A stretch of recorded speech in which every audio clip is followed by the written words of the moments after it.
Ed Coan, le plus grand powerlifter de tous les temps. Il a battu plus de 71 records du monde et remporté 5 fois les championnats mondiaux IPF ainsi que tout un tas d'autres achèvements grâce au même programme quasiment toute sa vie. Voilà, donc la dernière fois je vous avais parlé de la méthode Westside qui est chère à mon cœur. Aujourd'hui on va parler d'un autre programme de musculation, cette fois-ci plus orienté vers la force que j'ai pu faire moi-même il y a très longtemps. On va analyser le programme de Ed Coan, alors qui certes est basé pour la force, mais je vous le garantis, va vous procurer une tonne d'hypertrophie également. Voilà, j'ai décidé de faire une série sur les programmes légendaires parce que déjà moi je trouve ça hyper cool. Et puis vous savez, à l'époque on faisait que ça, il y a 10-15 ans, ce qu'on appelle les cookie cutters. Donc c'est soit les programmes déjà faits ou qu'on peut légèrement modifier, mais en tout cas qui ne sont pas forcément entièrement personnalisés pour vous. Les coachs en ligne étaient extrêmement rares. On avait que quelques-uns sur la planète spécialisés dans le bodybuilding. Et la mentalité c'était on coach en vrai ou rien. Donc on allait chercher les programmes des plus grands et on les testait. Bon, j'arrête de jacasser, je vais vous présenter les jours et ensuite on verra quelles sont les forces,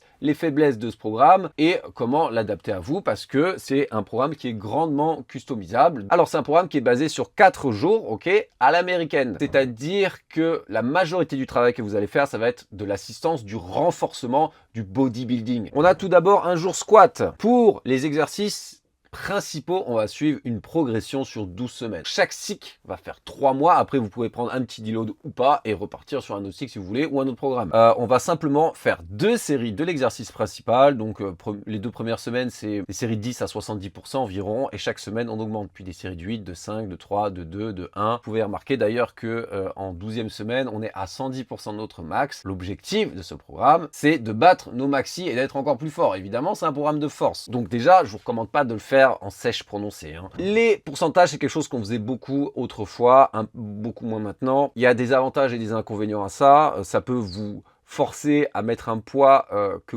peut-être vous sentiez que vous n'y arriverez pas, mais en réalité, vous serez capable de le faire. Ceci dit, je pense que Ed, de nos jours, recommanderait, et ce que moi je vous recommanderais, c'est plutôt utiliser du bon sens et votre instinct. Ed travaillez beaucoup à l'instinct, c'est-à-dire que par exemple, si en semaine 6, vous avez prévu de faire votre série de 5 à 85% et que vous êtes malade, vous êtes crevé, etc., vous mettez un peu moins lourd, il n'y a pas de souci. Moi, je vous recommanderais plutôt de rester la majeure partie du temps à RPE 8-9, pourquoi pas 10, il n'y a pas de souci, mais ne jamais louper de barre, ne jamais louper de rep. Ok, ça c'est la base du programme. Et ensuite, on a l'assistance. Donc là, vous allez nous prendre 3-4 exos, peut-être 5 maximum en comptant les mollets. Vous allez nous faire 3 ou 4 séries là-dessus. Leg press, hack squat, leg extension, leg curl, soulevé de terre, jambes tendues. Bon, déjà, vous n'êtes pas forcément obligé d'utiliser ces exercices-là. Ça, c'est celui que lui utilisait et recommandait. Mais vous avez compris le délire. Si vous êtes quelqu'un qui avait plutôt les jambes longues, une faiblesse au quadriceps par exemple, le hack squat, super choix pour vous. Leg extension, super choix pour vous. À l'inverse, si vous avez une chaîne postérieure explosée, vous allez plutôt mettre l'accent sur les curls, soulevé de terre, jambes tendues, ou vous pourriez très bien mettre d'autres exercices qui vont renforcer ça, peut-être du hip thrust, que sais-je. Bien vous adapter en fonction de votre matériel, etc. Il n'y a pas de souci avec ça, c'est la force du truc, vous customisez. Ensuite, on a un jour bench, la même progression, donc basée sur les pourcentages. Pareil, on n'a que 2 séries et on augmente au fil des semaines. Par contre, sur l'assistance, Ed avait une préférence très forte pour les 2 premiers exercices qui sont le développé incliné et le développé serré avec pause. Alors oui, j'ai mis les noms en anglais, j'aime pas les noms français des exercices. En général, ils sont très longs, très alambiqués et on n'est même pas sûr de ce que c'est au final. Et de toute façon, dans la plupart des exos, il y a même déjà de l'anglicisme dedans. Rowing, buste penché, prise large, pronation. Oh! Salut les copains! Aujourd'hui, nous allons découvrir des mots en anglais. Ces 2 exercices-là vont à sa préférence. En général, il les faisait lourds, donc les répétitions entre 4 et 8. On y retournera après. Puis, travail du haut du corps. Triceps, beaucoup de triceps pour avoir un gros bench. Il faut des gros triceps, c'est comme ça, surtout si vous pontez. Aide, ne négligez jamais le travail des pectoraux parce que bah oui, le bench, développé couché, c'est un exercice de pec aussi. Les épaules et pourquoi pas les dorsaux. Ensuite, on a un jour deadlift. Là, la progression est différente. Alors, je vous ai mis pourcentage de base pour se donner une ordre d'idée, mais il n'a jamais communiqué ses pourcentages sur le soulevé de terre. Là, l'objectif, c'est simplement, chaque semaine, on augmente de 5 kg. Voilà, idéalement. Donc, vous partez de bas.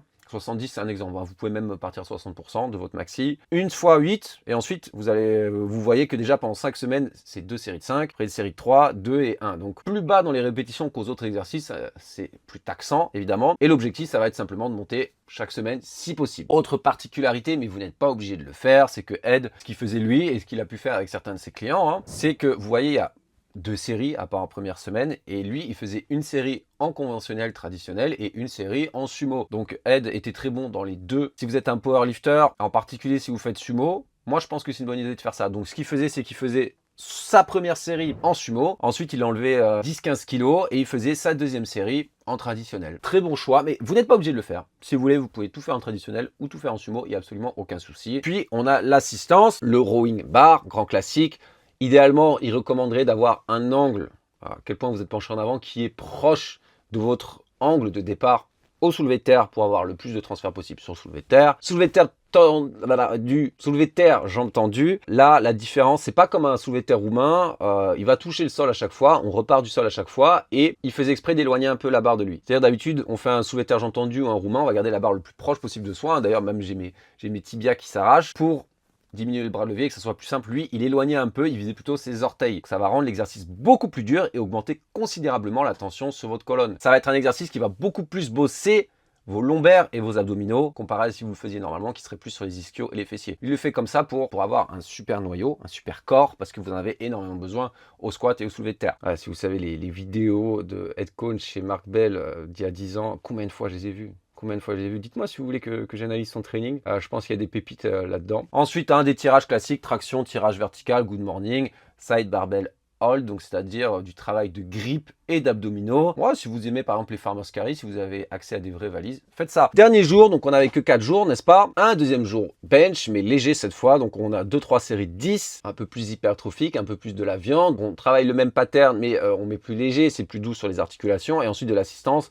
le haut du corps, avec des séries un peu plus longues, on va les tabasser, un peu plus la congestion, évidemment dans la même optique, pas mettre trop lourd, pas assassiner nos articulations et en particulier les épaules. Peu importe le jour quand on fait les épaules, là on reste dans les séries plus longues. La première chose qui va détruire votre carrière, peu importe le sport de force que vous faites, ça va être d'avoir des épaules en mauvais état, qui sont constamment stimulées avec le squat en barre basse et avec le bench. Je sais très bien de quoi je parle. Très bien, là, je vous mets un exemple de ce à quoi pourrait ressembler une semaine. Si lundi je voulais attaquer une semaine de ça, c'est quelque chose que je pourrais très bien faire. Ça correspond à moi et à ce que j'aime, aussi ma tolérance au volume. Par exemple, je fais plus trop des grosses séances jambes à cause de mes genoux. L'intérêt du programme, c'est qu'on a une progression prévue sur les mouvements principaux. Et ça, c'est très bien. On peut voir qu'au fil des 12 semaines, l'intensité, la charge et les répétitions vont varier. Donc ça apporte des choses différentes, ça apporte de la pratique de répétition et une augmentation graduelle qui permet de se mettre en confiance et de prendre le temps de bien maîtriser la charge. Alors ça, c'est très bien et c'est très intéressant de tester, surtout si vous n'avez jamais fait de progression, de modèle de progression déjà prévu. Si vous entraînez un peu au pif, au hasard, de faire une chose comme ça vous permettra de vraiment ressentir la différence entre les séries qui sur le même exercice vont plus jouer sur les facteurs structurels ou plus jouer sur les facteurs nerveux. Je pense que c'est très bien, si vous n'avez jamais fait, ça vous permet d'apprendre à utiliser une structure. Libre à vous plus tard de l'ignorer dans le futur. Mais je pense que c'est un peu comme, voilà, c'est une base très intéressante. Et je sais que de nos jours, ça peut faire grincer des dents d'avoir ce genre de programme. Mais moi, un des premiers programmes que j'ai fait, après mes balbutiements à la salle, c'était un peu le même genre de structure. C'était un jour squat, un jour développé militaire, un jour bench, un jour deadlift. J'ai explosé. La première fois, je faisais mes deadlifts à 200 kg. Alors que pourtant, chaque mouvement était travaillé une fois par semaine. Mais vous allez jouer sur une autre manière de bosser. Comparé à ce qui se fait en Europe à l'époque, ce qui se faisait en Europe à l'époque ou maintenant, c'est-à-dire haute fréquence au volume. Là, la fréquence est basse. Vous faites qu'une fois le squat, vous faites 2 fois le bench, qu'une fois le deadlift. C'est plus un programme qui va jouer sur les facteurs structurels plutôt que nerveux. C'est-à-dire, on va plus jouer sur votre muscle, votre viande, et non votre système nerveux en lui-même. Les exercices d'assistance vont également cibler vos faiblesses sur ce mouvement-là, notamment vos faiblesses musculaires. C'est-à-dire que le squat, par exemple, vous allez utiliser vos fessiers, vos quadriceps, vos lombaires. S'il y en a un des trois qui est en retard par rapport aux autres, vous allez choisir des exercices d'assistance qui vont rattraper ça pour améliorer votre squat. Et ça, je pense que c'est un super programme pour les jeunes athlètes, ok? Moi, je vois beaucoup, parce que j'avais participé à la création d'une salle de force. Combien de fois j'ai vu des athlètes qui sont jeunes, qui font ce qu'on fait de nos jours avec haute fréquence, 4 fois du squat, du bench dans la semaine. Ils ont des gros squats, des gros deadlifts, 200 ou plus, easy, mais des développés couchés qui puent la merde. Ils sont même pas à 100, ils sont à 90 alors que c'est des powerlifters, tout simplement parce qu'ils manquent de viande sur leur corps. Vous voulez un gros coucher, il vous faut du muscle, il faut que vos épaules soient stables et pour ça il faut de la matière. Donc si vous êtes un jeune athlète ou quelqu'un qui a pas une tonne d'expérience ou une tonne de muscle, ce genre de truc c'est top. Également, si vous êtes en grosse prise de masse, vous voulez gagner du muscle et en même temps un peu de force, excellent. Franchement, excellent. Parce que 80% du volume, c'est sur l'assistance, c'est sur le bodybuilding. Et vous pouvez customiser en fonction de vos forces et de vos faiblesses. Donc là, par exemple, imaginons, moi, j'ai les bras longs, j'ai les jambes longues, j'ai un point fort dos, j'ai une faiblesse aux jambes de manière générale et aux bras, on va dire. Pour le jour squat, leg press, hack squat, des machines qui vont bien, très bien bosser. Mes quadriceps, j'adore ça. Si vraiment j'avais un retard de fou au quadri par rapport aux ischios, j'aurais pu même rajouter les extensions. Bref, vous customisez pour vous. Là, moi, dans l'exemple, j'ai juste mis du dos le jour deadlift parce que je suis très fort en deadlift, je suis très fort en dos de manière générale. Mais imaginez que vous soyez l'inverse. Vous êtes quelqu'un, vous avez un point faible dos. Mais vous pouvez très bien mettre du dos le jour deadlift, le jour bench léger. Il n'y a pas de souci. Et à l'inverse, si par exemple vous avez des super pectoraux, bah, vous enlevez du volume sur les pectoraux. Donc ça, c'est top. Et également, rien ne vous empêche de changer le volume par partie du corps, par groupe musculaire au fil du cycle. Peut-être vous faites un mois un peu plus sur les pecs, un mois un peu plus sur les épaules, etc. Si vous apercevez au fur et à mesure des semaines que vous voyez des faiblesses qui changent ou que vous n'étiez pas aperçu en chemin, il n'y a pas de souci. Et par exemple, pour le bench, il a mis du développé incliné et du développé serré avec pause. Mais si par exemple, vous avez vraiment des triceps de fou ou des pecs de fou, rien ne vous empêche de virer un de ces exercices-là par quelque chose qui sera plus bénéfique pour vous. Et enfin, pour les fourchettes de répétition, là je vous ai mis des exemples, c'est à vous de voir, mais aimez bien les cycler également. C'est-à-dire que par exemple, s'il avait choisi de faire du rowing bar et du soulevé de terre jambes tendues pour son deadlift, ce qui est quelque chose qu'il a fait, il allait cycler les répétitions, c'est-à-dire qu'il allait faire 3-4 semaines en série de 8, 3 semaines en série de 6, 3 semaines en série de 4. Très bonne idée que vous pourriez faire également pour vous. Donc pour les gros exercices, entre 4 et 8,